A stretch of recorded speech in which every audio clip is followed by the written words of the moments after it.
नाबालिग बहू की शादी। अरे छोरी, यो क्या हो रहा है? तने एक काम भी ठीक से करना ना आता? अरे कम से कम घर के काम काज में तो हाथ बटा दिया कर। अरे माँ जी, अभी गुंजन छोटी है, इसे काम काज के बारे में इतना ज्ञान कहाँ है? अरे बहू, तू ना जानती लड़कियों को बचपन से ही चूल्हे चौके की शिक्षा दे देनी चाहिए कि बेरा कब उनकी शादी की बात चल जावे। इसीलिए मैं चाहूँ तू इसे घर के सारे काम काज सिखा दे। लेकिन माँ जी, अभी से? देख, मुझसे बहस करने की कोई जरूरत नहीं है। मैंने जो कह दिया सो कह दिया। रागिनी अपनी सास गीता के आगे कुछ नहीं कह पाती, जिसके बाद वो अपनी बेटी गुंजन को अपने कमरे में ले जाती है और उससे कहती है, बेटी, यहाँ बैठकर खेल लो। अब तुम्हें यहाँ से कहीं भी जाने की कोई जरूरत नहीं है। बाहर अपनी दादी सा के सामने मत खेलना, नहीं तो वो तुम्हें डांटेंगी। माँ, दादी सा मेरे साथ ऐसा व्यवहार क्यों करती हैं?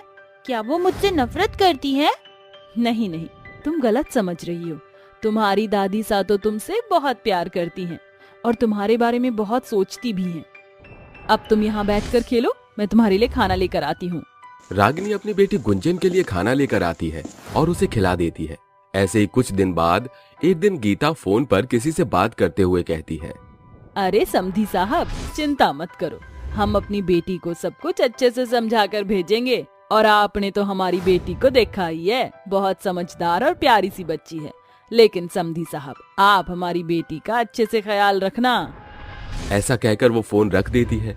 ये सब रागिनी सुन लेती है, जिसके बाद वो अपनी सास गीता के पास आकर उससे पूछती है, माँ जी, ये आप किससे बात कर रही थी? अरे मैं अपनी गुंजन के रिश्ते की बात कर रही थी। अब सही समय है, उसके विवाह कर देते हैं। अपनी सास गीता की ये बात सुनकर रागिनी के पैरों तले जमीन खिसक जाती है और वो अपनी सास से कहती है, ये आप कैसी बात कर रही हो? आपको पता भी है गुंजन अभी कितनी छोटी है, और वो भी नाबालिग है। एक नाबालिग लड़की की शादी करना ठीक नहीं है। माँ जी, उसे तो अभी रिश्तों की समझ भी नहीं है, वो कैसे एक शादी का रिश्ता संभाल पाएगी? अरे तू इतना क्यों सोचती है? हमारे राजस्थान में सबकी शादी बचपन में ही हो जावे है। चिंता करने की कोई बात नहीं है। समधी साहब बहुत अमीर है और हमारी बेटी उनके घर में बहुत खुश रहेगी। माँ जी, थोड़ा तो सब्र कीजिए, अभी गुंजन को बालिग तो होने दीजिए।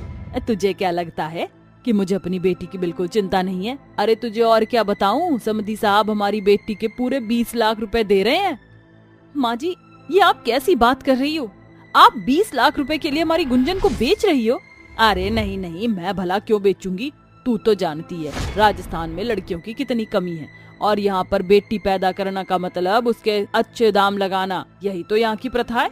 अरे वो तो शुक्र मना, तुझे तेरी बेटी के 20 लाख रुपए मिल रहे हैं, वरना तो केवल 10 लाख रुपए में बेटी विदा हो जाती है, और फिर हमें दहेज देने की भी कोई जरूरत नहीं है।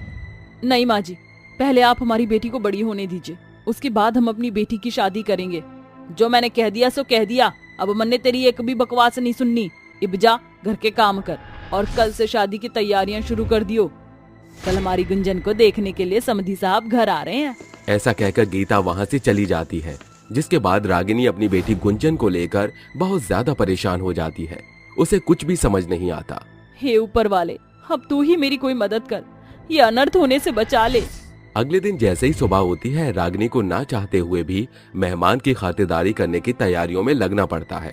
कुछ देर बाद गुंजन को देखने वाले आ जाते हैं। जैसे ही लड़का और उसके माता पिता घर में आकर बैठते हैं, गीता रागिनी को उनसे मिलवाती है। रागिनी बहू, ये है दुर्योधन, राजेश के पिता, और ये है राजेश की माँ उर्मिला।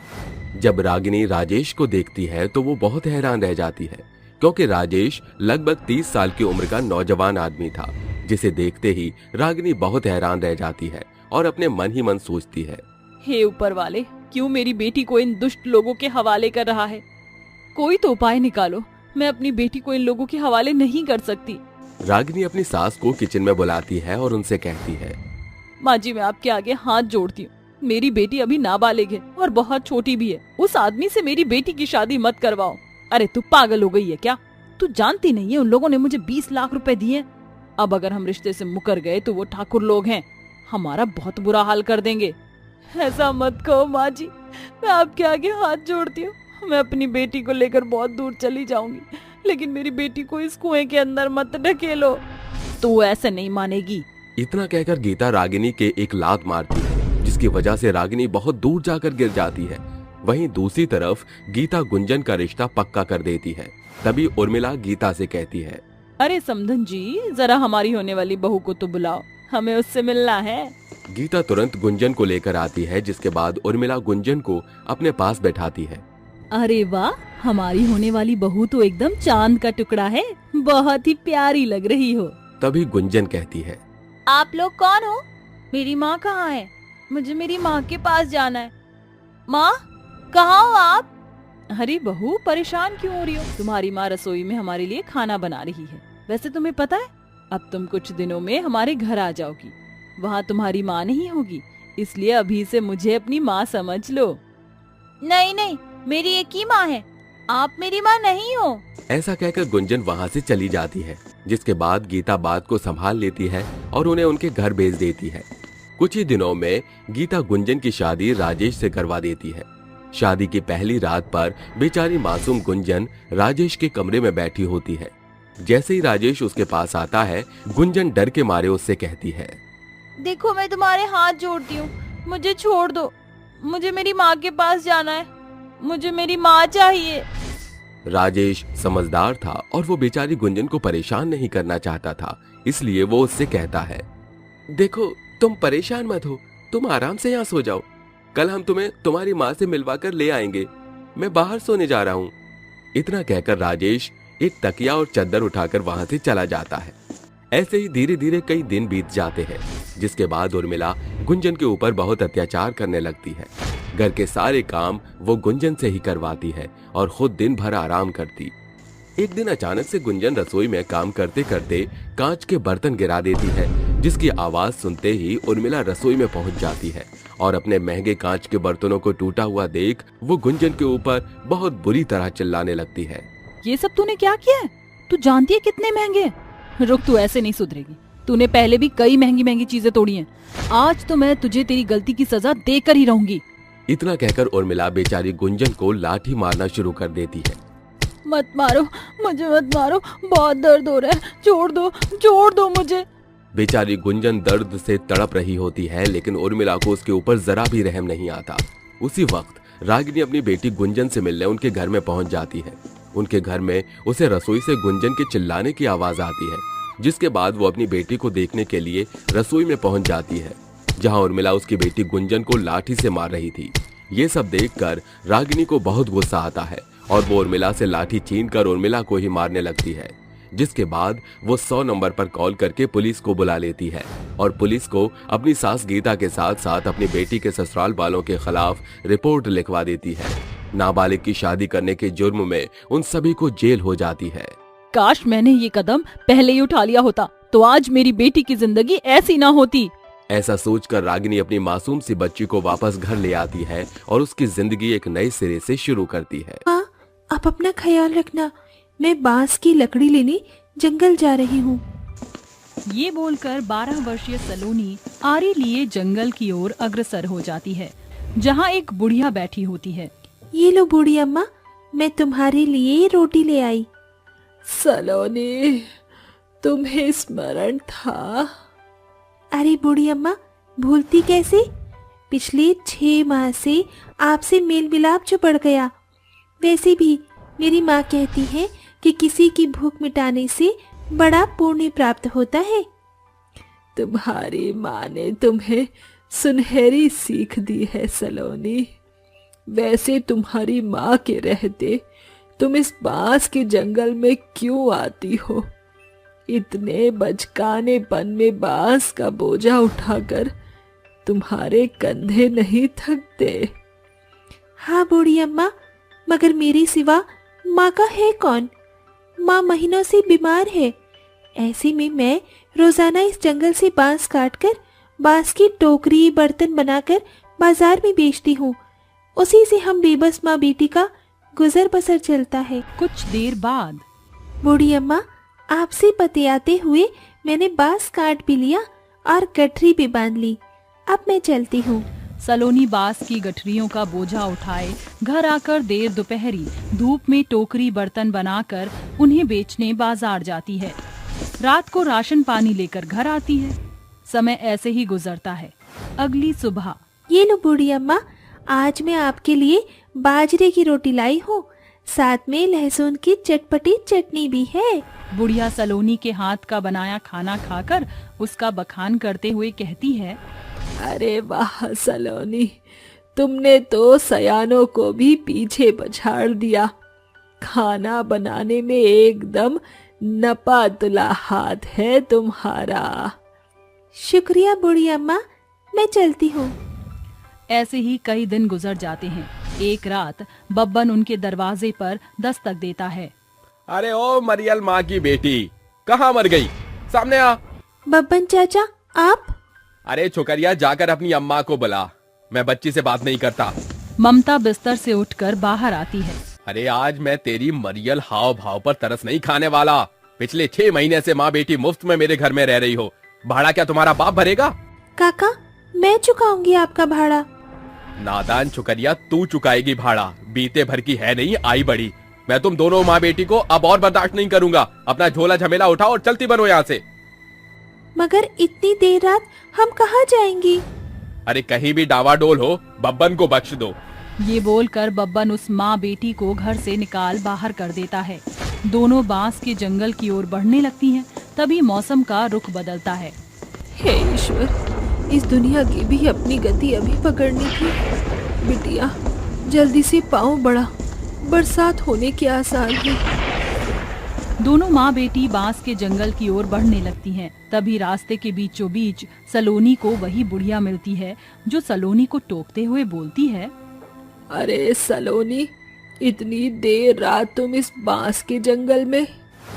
बूढ़ी अम्मा, हम दोनों माँ बेटी बेघर हो गए हैं। इस बांस के जंगल के सिवा दूजा कोई आसरा नहीं बचा। किसी बड़े बांस के पेड़ के नीचे रात काट लेंगी। उसकी जरूरत नहीं है सलोनी, आओ मेरे साथ। दोनों माँ बेटी बुढ़िया के साथ बांस जंगल के पेड़ों के पथ को पार करके एक चौरस स्थान पर आती हैं।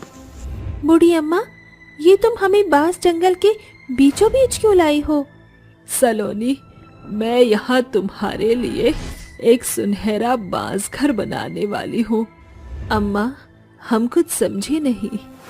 बुढ़िया अपनी आंखें बंद करके अपने हाथों से एक ही पलछिन में एक सुंदर से सांचे का बांस घर बनाकर बोलती है, सलोनी, ममता, ये कोई साधारण बांस घर नहीं, बल्कि एक सुनहरा सोने का जादुई बांस घर है। मगर ये बांस घर तो बाकी घरों के जैसे ही साधारण है। सलोनी, जैसे ही तुम उस बांस घर से कुछ मांगोगी, ये तुम्हारे स्वर शब्द सुनकर जादुई सोने के बांस घर में बदल जाएगा। भूख के मारे मेरे पेट में कबड्डी मची हुई है। ए जादुई सोने के बांस घर, मुझे इसी समय खाने को भोजन दो। सलोनी के स्वर शब्द खत्म होते ही साधारण बांस घर सोने के सुहाने जादुई बांस घर में बदलकर अपने भीतर से 56 भोग की बौछार कर देता। ये तो सचमुच में सुनहरे बांस घर के सांचे में बदल गया। बूढ़ी अम्मा, आपने ये कैसे किया? जरूर आप कोई जादूगरनी है ना? सलोनी, समय आने पर मैं तुम्हारे सारे सवालों के जवाब दूंगी। अब मुझे जाना होगा। स्मरण रहे, इस जादुई सोने के बांस घर से कभी अपना स्वार्थ मत साधना। इस सुनहरे बांस घर का सदुपयोग करना। ये बोलकर बुढ़िया वहाँ से चल देती है। दोनों माँ बेटी सुकून से उस सुनहरे बांस घर में सो जाती हैं। अगली सुबह, माँ, मैं बांस की कटाई करने जंगल के अगले छोर में जा रही हूँ। सलोनी, जब हमारे पास जादुई सोने का बांस घर है तो तुम्हें मेहनत मजदूरी करने की क्या जरूरत है? माँ, ये बांस घर मेरे लिए सिर्फ बसेरा है। मैं इसे अपना स्वार्थ नहीं साध सकती। ये सरासर गलत होगा। मैं अपनी मेहनत के बलबूते पर आपका और अपना पेट पाल सकती हूँ। समय गुजरता है। सलोनी हर एक सुबह बांस की कटाई करके दिन भर टोकरी बर्तन बनाती और सांझ होते उन्हें बाजार में बेचने जाती। एक दिन की बात है, सलोनी बांस काट रही थी। तभी एक बूढ़ा वहाँ से रोते बिलखते गुजरता है। ठहरो बाबा, आप इतने हताश परेशान क्यों हैं? अरे क्या बताऊं बेटी, कल मेरी बेटी का ब्याह होना है, मगर मुझ गरीब बेबस बाप के पास एक पैसा भी नहीं है। पैसे की पाबंदी से कल मेरी पगड़ी उछलने से बेहतर है मैं मर जाऊं। ठहरो बाबा, मेरे पास तुम्हारी समस्या का समाधान है। सलोनी उस बाबा को लेकर अपने जादुई सोने के बास घर के पास आती है। ए मेरे जादुई सोने के बासघर, ये बाबा बेहद बुरे दौर से गुजर रहे हैं। इनकी बेटी के ब्याह के लिए मुझे तुम्हारी मदद चाहिए।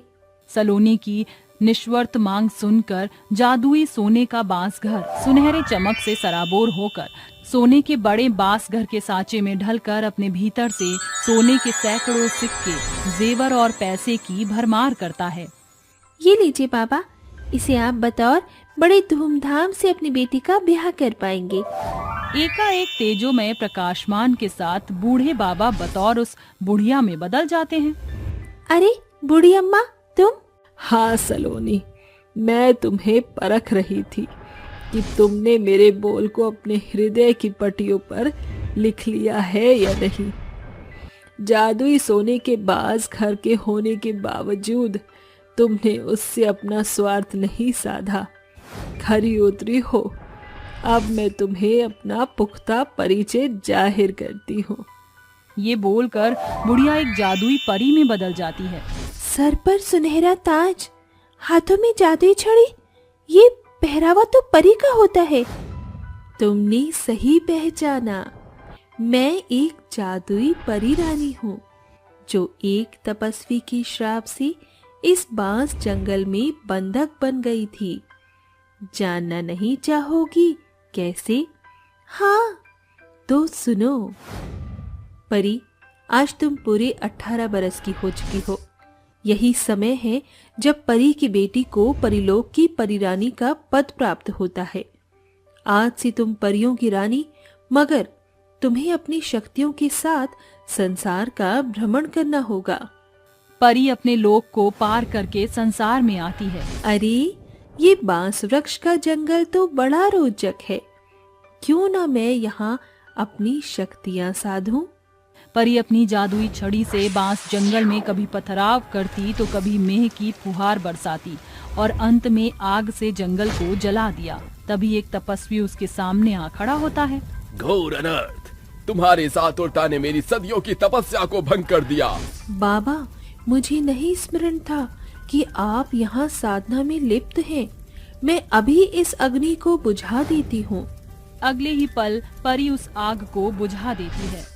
इसका अभी कोई तात्पर्य नहीं है।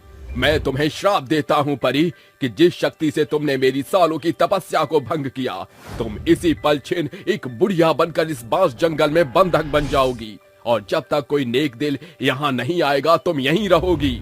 और मैं बतौर बुढ़िया बनकर इस बांस जंगल में बंधक बनकर रहने लगी, मगर तुम वो नेक दिल निकली और तुम्हारे हाथों का आहार मेरा हथियार बन गया।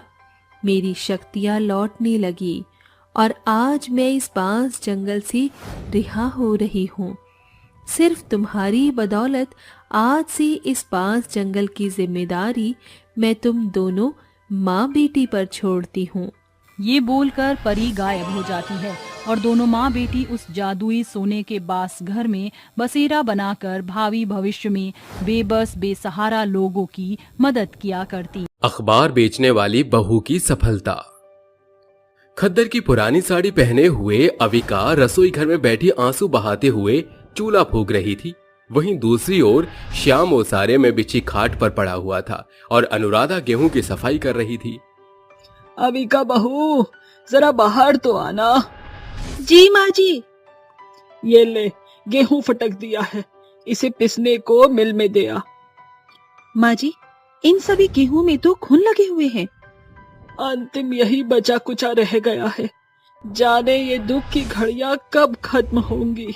उनका परिवार घनघोर गरीबी से जूझ रहा था। तभी नशे में धुत अनुराधा का बेटा तेजा लड़खड़ाते कदमों से घर के भीतर दस्तक देता है। अरे झूम बराबर झूम शराबी, झूम बराबर झूम।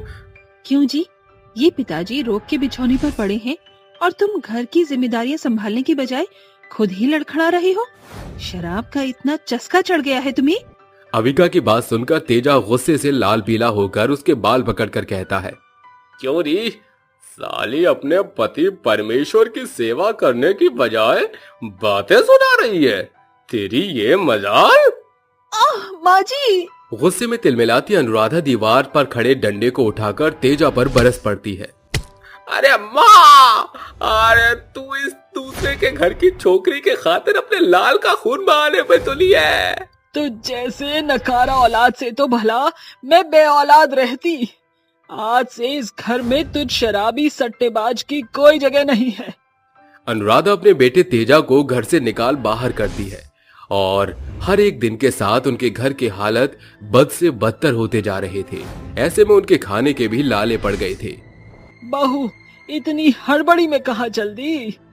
माँ जी, मैं लाज का दामन थामकर अब और नहीं बैठ सकती। मुझसे घर की ये दुर्दशा नहीं देखी जाती, इसीलिए मैं काम तलाशने जा रही हूँ। रुक जा बहू, मैं भी तेरे संग चलूंगी। दोनों सास बहू भूखे प्यासे काम की तलाश में निकल पड़ती हैं, मगर अफसोस उनके हाथ कुछ नहीं लगता। वो धीमी कदमों से सड़क पर चलने लगती हैं। तभी एक अखबार बेच रहे युवक की बुलंद आवाज उनके कानों तक पहुंचती है। आज की ताजा खबर, आज की ताजा खबर, देश की अर्थव्यवस्था में छाया नया बदलाव, आज की ताजा खबर। उसी पल अविका की नजर एक अखबार के कारखाने पर पड़ती है और अगले ही पल वो कारखाने में आती है। जी कहिए। जी, हम सास बहू काम के सिलसिले में यहाँ आए हैं। अगर कोई काम मिल जाता तो बड़ी मेहरबानी होगी आपकी। जी, मगर उसकी खातिर मुझे ये जानना होगा कि कितनी साक्षर हैं आप? जी, मैं इंटर तक पढ़ी लिखी हूँ, हिंदी बखूबी जानती हूँ और अंग्रेजी भी काफी हद तक समझ बूझ लेती हूँ। जी, आपकी खातिर एक वैकेंसी खाली है।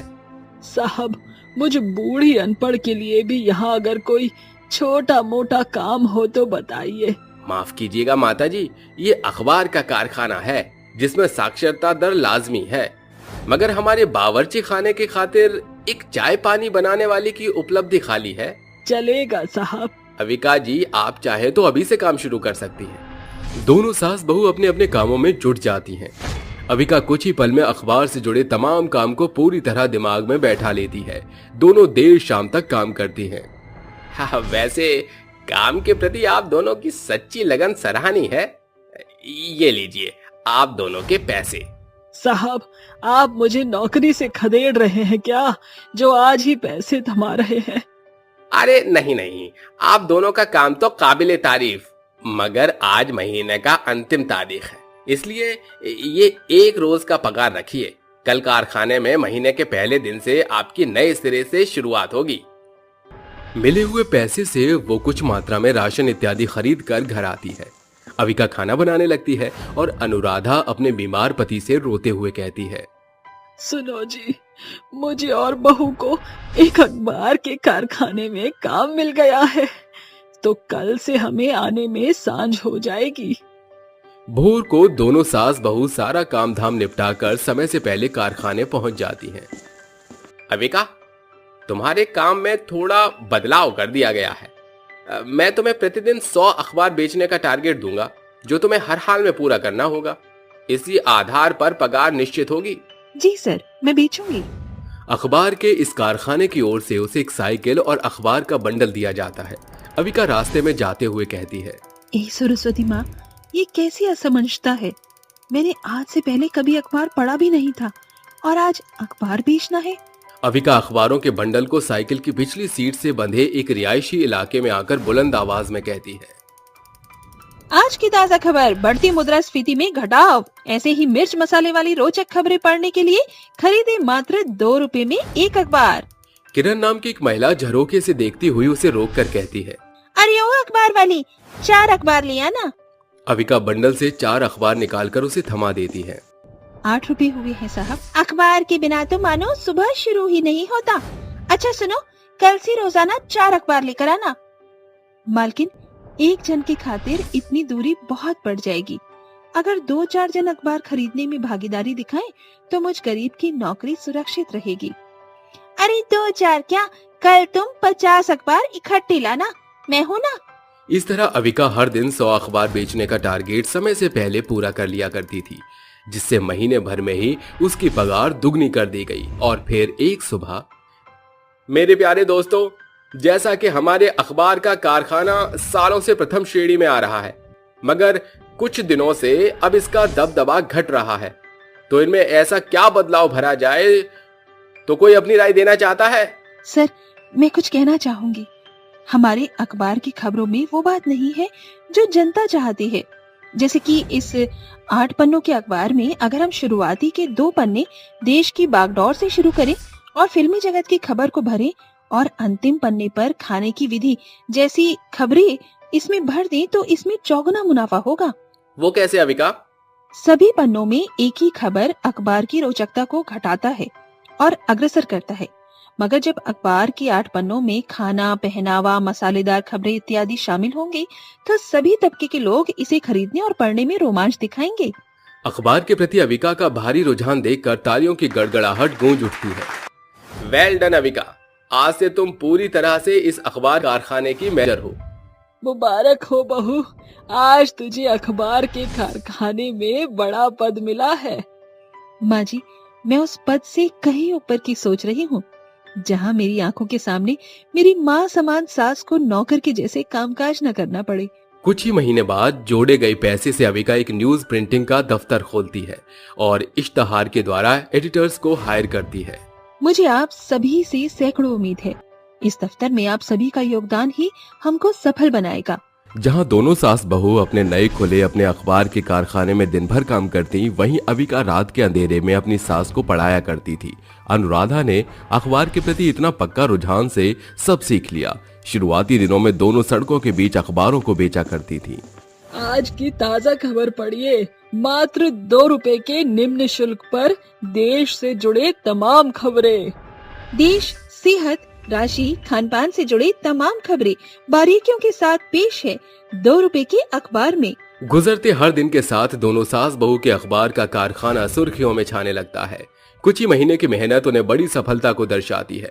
दोनों के अखबार की गुणवत्ता और खबरें उन्हें प्रथम श्रेणी का पद दिलाती हैं। अब उनके घर के हाल पहले जैसे नहीं रहे। श्याम भी पूरे तौर पर भला चंगा हो गया और तेजा ने भी नशे के दलदल से खुद को छुड़ा लिया और इस तरह चारों अखबार के कारखाने में संलग्न होकर काम करते रहे। तो ये थी हमारी अखबार बेचने वाली सास बहू की अनोखी सफलता की कहानी। अरे बहू, समय हो गया है, जल्दी चल, नहीं तो मुनीम हमें काम पर नहीं रखेगा। बस माँ जी, खाने के लिए थोड़ा सा खाना पैक कर रही थी, नहीं तो पूरी दोपहरी हमें गर्मी में ही काम करना पड़ता। चलिए अब चलते हैं। उर्मिला और करिश्मा दोनों गांव के मुखिया की जमीन पर मजदूरी करने का काम करा करती थीं। मुखिया की जमीन पर गांव के कई गरीब लोग मजदूरी करके पैसा कमाया करते थे, जिसकी वजह से वो अपने रोजमर्रा की जिंदगी चला लेते थे। अरे चलो चलो, सब काम पर लग जाओ, कोई भी खाली नहीं देखना चाहिए। चलो बहू, तुम खुदाई करो, मैं यहाँ से मिट्टी उठाकर फेंकाऊंगी। ठीक है माँ जी, जैसा आप कहती हो वैसा ही करते हैं। करिश्मा इतना कहते ही खुदाई करना शुरू कर देती है, जिसके बाद उर्मिला तसले में मिट्टियां उठा उठाकर फेंक आती है। बहू, कुछ ही समय में इन सभी जमीनों पर खेती बाड़ी होनी शुरू हो जाएगी। उसके बाद हमें पैसों के साथ साथ अनाज भी मिल जाया करेगा। हाँ माँ जी, आप सही कहती हो, इतनी मेहनत का कभी न कभी तो फल जरूर मिलेगा। दोनों सास बहू मुखिया की जमीन पर काम करने लगती हैं। देखते ही देखते सुबह से शाम हो जाती है और वो पूरे दिन मजदूरी करने के बाद मुनीम के पास जाती हैं और उनसे अपनी दिहाड़ी मांगते हुए कहती हैं।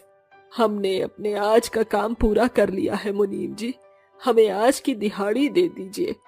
अरे अरे, तुम दोनों लेट हो गई हो। आने में अगर तुम थोड़ी देर पहले आ जाती तो तुम्हें पैसे मिल जाते, लेकिन मेरे पास पैसे खत्म हो गए हैं।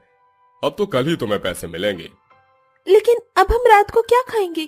हमारे घर में एक दाना तक नहीं है। अरे तो मुझे क्या बता रही हो, इसमें मेरा क्या कसूर है, हा? मैं इसमें तुम्हारी कोई मदद नहीं कर सकता। अब जाओ यहाँ से, चली जाओ यहाँ से। कल जब दिहाड़ी करने आओगी तो तुम्हें तुम्हारे पूरे पैसे मिल जाएंगे। इतना कहकर मुनीम वहां से चला जाता है। बेचारी उर्मिला और करिश्मा बहुत ज्यादा परेशान हो जाती है। उन दोनों को कुछ भी समझ नहीं आता। वो उन खेतों के बीच में से गुजर ही रही थी कि तभी उन्हें खेतों की मिट्टी में कुछ चमकता हुआ नजर आता है। अरे बहू, वो देख, वहां पर कुछ चमक रहा है। चलो चल कर देखते हैं। लेकिन माँ जी, ऐसे मुखिया के खेतों में घुसना ठीक होगा? कहीं वो हमें इस बात की सजा ना दे दे। ये बात तो तुमने बिल्कुल सही कही है, लेकिन इस वक्त यहाँ पर कोई नहीं है और कोई आएगा भी नहीं। चलो चलते हैं। करिश्मा और उर्मिला मुखिया के खेत में घुस जाती हैं और उस चमकीली चीज को खोजना शुरू कर देती हैं। खोदते खोदते उस जमीन के अंदर से एक बहुत बड़ी मशीन निकलती है। अरे वाह, क्या बात है! क्या सच में ये एक मशीन है? लेकिन देखो माँ जी, इसके ऊपर तो नोट छपा हुआ है। लेकिन ये मशीन है किस चीज की? चलो इसे अपने घर लेकर चलते हैं, उसके बाद इसके बारे में सोचेंगे। दोनों सास बहू उस मशीन को अपने घर ले आती हैं, जिसके बाद मशीन के ऊपर एक नोट छपा हुआ देख करिश्मा अपनी सास उर्मिला से कहती है, माँ जी, मुझे तो लगता है कि ये एक नोट छापने की मशीन है। क्या कहा? नोट छापने की मशीन? तू कहीं पागल तो नहीं हो गई है? अरे नहीं माँ जी, रुको, मैं एक बार इसे चलाने की कोशिश करती हूँ। करिश्मा मशीन को चलाने की कोशिश करती है और एक सफेद कागज लाकर उस मशीन के अंदर डाल देती है। कुछ ही देर में उस सफेद कागज के करारे करारे नोट बनकर उस मशीन से बाहर निकलते हैं, जिन्हें देखकर उर्मिला और करिश्मा दोनों दंग रह जाती हैं। तभी करिश्मा खुशी से पागल होकर कहती है, देखा, मैंने कहा था ना, मैंने कहा था। माँ जी, ये एक नोट छापने की मशीन है। अब हम दोनों बहुत अमीर हो जाएंगे। करिश्मा अपनी सास उर्मिला के साथ मिलकर पूरी रात नोट छापने वाली मशीन से नोट बनाकर निकालती है। सुबह तक उनके पास कई सारा पैसा इकट्ठा हो जाता है और अगले दिन जैसे ही सवेरा होता है, वो अपने लिए अपनी जरूरत का सारा सामान और अपने लिए एक प्यारा सा घर खरीद लेती है। माँ जी, देखो तो सही, कितना प्यारा है ये घर। मुझे तो लग रहा है जैसे मैं अभी किसी सपने में जी रही हूँ। अरे सपने से बाहर आजा बहू, ये सब हकीकत है। हम इस महल जैसे घर में रहेंगे आज से। करिश्मा और उर्मिला गांव में सबसे बड़े और सबसे सुंदर घर में रहने लगते हैं। देखते ही देखते उनके पास उनकी अपने कई सारे खेत भी आ जाते हैं। वो दोनों नोट छापने वाली मशीन से बहुत अमीर होने लगती हैं। साथ ही साथ वो दोनों मिलकर गरीब लोगों की मदद भी करनी शुरू कर देती हैं। ये सब गांव का एक कालू नाम का आदमी मुखिया के घर जाता है और उन्हें सब बताने लगता है। अरे मुखिया जी, अरे आप यहाँ हाथ के ऊपर हाथ धरकर बैठे हो और दूसरी तरफ गांव में दो कौड़ी की औरतें आपका मुकाबला कर रही हैं। उनके पास आपसे ज्यादा पैसा है। क्या कहा? मुझसे भी ज्यादा पैसा? इस गांव में मेरे जितना पैसा किसी के पास नहीं है। तुम झूठ बोलते हो। अच्छा, तो ये बात है। अरे तुम्हें मेरी बात पर विश्वास नहीं है। चलो मुखिया जी, मैं तुम्हें तुम्हारी आंखों से सब कुछ दिखाता हूँ। कालू मुखिया को गांव में वहां ले आता है जहां करिश्मा और उर्मिला दोनों गरीब लोगों को कंबल और खाना बांट रही होती हैं। अरे ये सब मैं क्या देख रहा हूँ? इतने अमीर औरतें हमारे गांव में कहां से आ गईं? तभी मुखिया का मुनीम उन दोनों औरतों को देखकर मुखिया से कहता है, अरे मुखिया जी, ये दोनों औरतें तो वही हैं जो हमारे खेतों में काम करने के लिए आया करती थीं। अरे इनके घर में तो खाने के भी लाले पड़ रहे थे और अब देखो इनके पास इतना पैसा आया कहां से? अरे मैं तो जानता ही था, मुझे तो पहले से ही गड़बड़ लग रही थी। एक काम करो, आज की रात इनके ऊपर कड़ी नजर रखो। कुछ ही समय बाद रात हो जाती है। जैसे ही आधी रात के समय चारों तरफ अंधेरा छा जाता है, उसी समय मुखिया के गुंडे करिश्मा और उर्मिला के घर पर नजर रखने लगते हैं। तभी करिश्मा अपनी सास उर्मिला से कहती है, माँ जी, हमारे पास जितना पैसा था वो सभी खर्च हो गया है। हमें और पैसों की जरूरत है। अरे बहू, तो देर किस बात की है, चलो चलते हैं और पैसा छापने वाली मशीन से पैसा निकालते हैं।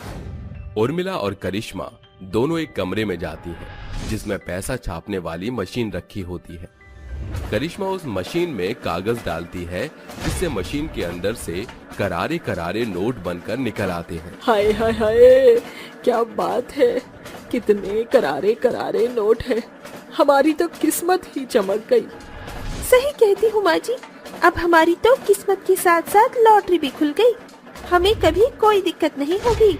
अगले दिन जैसे ही सवेरा होता है, उर्मिला और करिश्मा दोनों उन पैसों से अपना खुद का कारोबार करना शुरू कर देती हैं। और वहीं दूसरी तरफ मुखिया के गुंडे मुखिया को पैसा छापने वाली मशीन के बारे में बताते।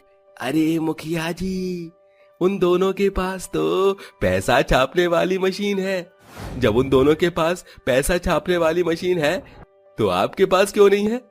अरे मैं तो कहता हूँ उनसे छीन लो। अरे अगर मैंने ऐसा किया तो पूरे गांव में मेरी बदनामी हो जाएगी, इसलिए तुम लोग रात के समय उस मशीन को चोरी करके मेरे पास लेकर आना। जैसे ही रात होती है, मुखिया के सभी गुंडे किसी न किसी तरह करिश्मा और उर्मिला के घर में घुस जाते हैं और पैसा छापने वाली मशीन वहां तक पहुंच जाते हैं। आखिरकार मैंने इस पैसा छापने वाली मशीन को ढूंढ ही लिया। जैसे ही कालू उस मशीन को उठाता है, वो मशीन अपने आप टूटकर नीचे गिर जाती है, जिसके बाद कालू उसे देखता ही रह जाता है। तभी उसके अंदर से एक देवी माँ निकलती हैं। तुम्हें क्या लगा था कि तुम इस पैसा छापने वाली मशीन से अमीर हो जाओगे?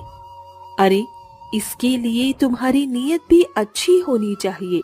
इस मशीन को वरदान मिला हुआ था कि कभी कोई अगर गलत नीयत के साथ इस मशीन को छुएगा तो ये मशीन अपने आप नष्ट हो जाएगी। अरे देवी माँ, हमें माफ कर दो, हमसे भूल हो गई।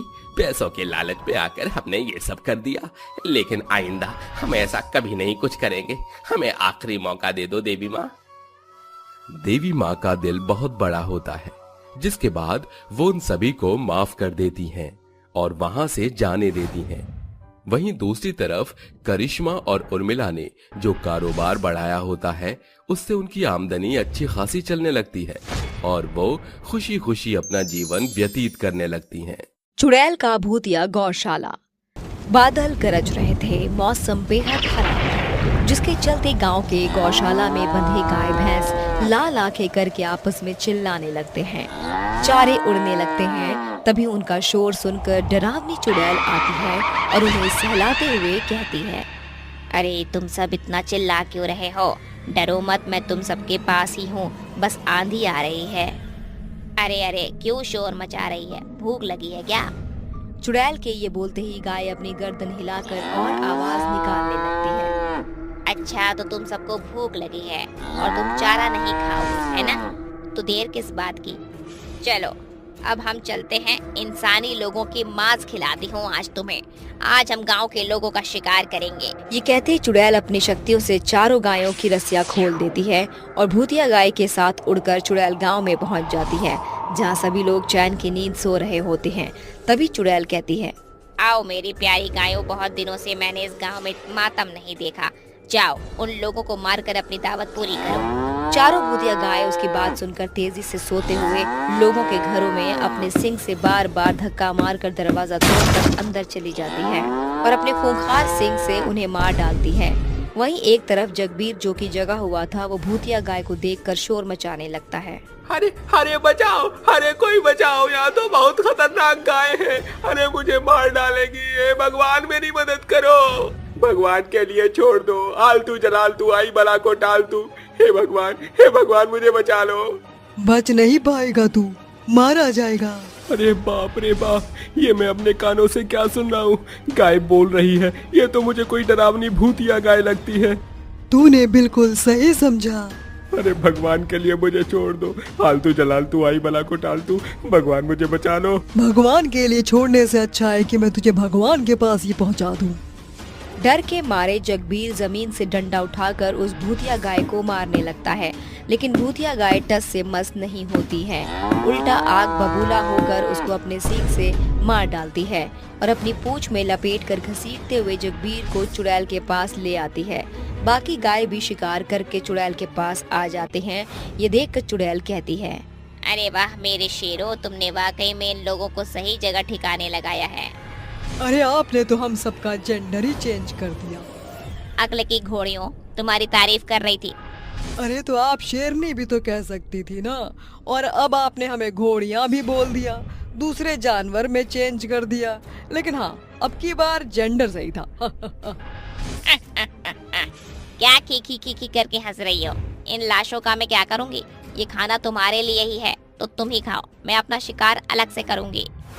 जैसी आपकी इच्छा, हम तो इन्हें खाने जा रही हैं। आपको आना है तो आ जाना। आओ आओ सारी भूतिया चुड़ैलो गायो आओ, हमने दस्तरखान बिछाया, दावत इंसान है।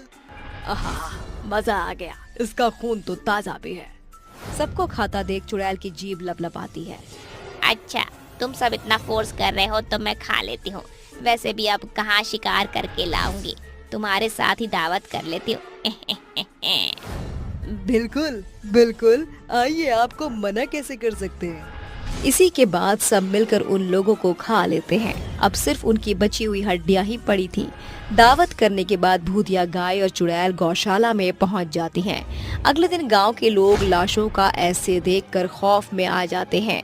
वहीं चुड़ैल और भूतिया गाय नॉर्मल गाय और इंसान बनकर लोगों के बीच रहते थे, लेकिन रात में अपने असली रूप में आकर लोगों का शिकार करते थे। एक दिन भीम उसकी गौशाला से जैसे गुजरता है, गाय उसे देखकर अपनी लाल आंखें करती है और सीधा मार डालती है। तभी चुड़ैल कहती है, तुमने उसे क्यों मारा? आप भूल गई? जरा इसकी शक्ल देखकर पहचानिए, ये कौन है? ये वही है जिसने हमें मारा था। बहुत बढ़िया, तुमने बहुत अच्छा काम किया। मैं तो भूल ही गई थी कि मुझे इन लोगों से बदला भी लेना है। आज रात को ही हम लोगों को ढूंढकर मार देंगे। अगले दिन चुड़ैल अपना रूप बदलकर 2 गायों को रस्सी बांधकर गांव में ले जाती है, जहां वो उन्हें घास चराती है। तभी बबलू वहां से गुजरता है और चुड़ैल कहती है, मेरी प्यारी गाय, मैं सोच रही हूँ तुम इतना सारा गाढ़ा दूध का उत्पादन कर रही हो, आखिर मैं इस गांव में किसे दूं? क्योंकि अधिकतर ग्वालों के पास तुम्हारी जैसी गाय है, तो मैं किसको बेचूं? इससे अच्छा और मौका क्या होगा? ये गाय मेरे पास आएगी तो मैं बहुत पैसा कमा सकता हूँ। पिछली बार तो मैं ले ही नहीं पाया था, खामखा उसे मारना पड़ा मुझे। जी सुनिए, क्या मुझे ये गाय मिल सकती है? कितना पैसा होगा इसका? पैसे की क्या जरूरत है? आप इस गांव के हैं तो मैं आपको ऐसे ही दे देती हूँ, क्योंकि मैं यहाँ से जा रही हूँ ना, तो इसका ख्याल कौन रखता? ठीक है, तो आप इसे मुझे दे दीजिए, मैं इसका बहुत अच्छे से ख्याल रखूंगा। अच्छा, मेरे पास एक गाय तो बच गई, इसके अलावा एक और है, तो आपके कोई दोस्त है जो इन्हें लेना चाहते हैं?